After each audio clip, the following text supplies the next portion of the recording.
જાડેશ્વર સ્વામિનારાયણ મંદિરે ભારતીય જનતા પાર્ટી ભરૂચ જિલ્લા પંડિત દીનદયાળ ઉપાધ્યાય પ્રશિક્ષણ મહાઅભિયાન ત્રિદિવસીય શિબિરનો મંગળવારથી શુભારંભ કરાયો। ભરૂચ જિલ્લા ભાજપ પ્રશિક્ષણ વર્ગ ઉદ્ઘાટન અને પ્રારંભ પ્રદેશ મહામંત્રી ડોક્ટર પ્રશાંત પોરાટની ઉપસ્થિતિમાં થયો હતો।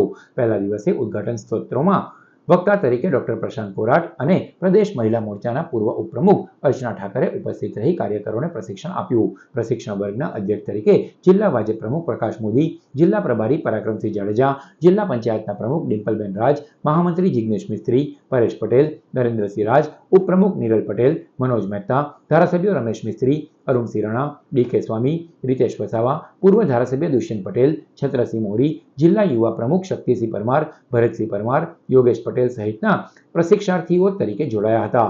ભાજપ જિલ્લા સંગઠન પદાધિકારીઓ, હોદ્દેદારો, જનપ્રતિનિધિઓ બીએપીએસ મંદિરે 3 દિવસ 24 કલાક રાત્રિ રોકાણ સાથે સઘન તાલીમ મેળવશે।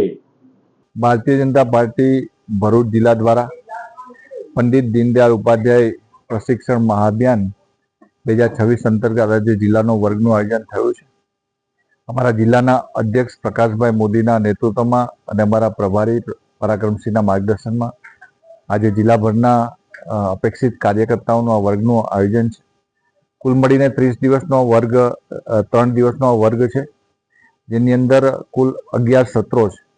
વિવિધ વિષયો ઉપર પ્રદેશ ભારતીય જનતા પાર્ટી દ્વારા નિશ્ચિત કરેલા વક્તાઓ એ વિષયો ઉપર વાત કરવા મૂકવા આવવાના છે।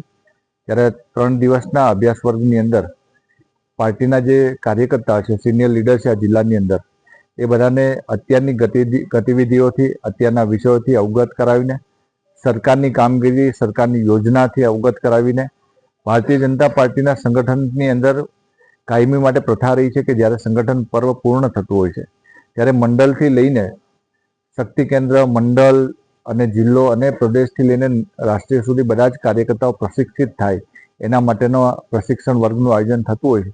ત્યારે આજે ભરૂચ જિલ્લાની અંદર પણ ખૂબ સરસ મજાના પ્રશિક્ષણ વર્ગની શરૂઆત થઈ છે।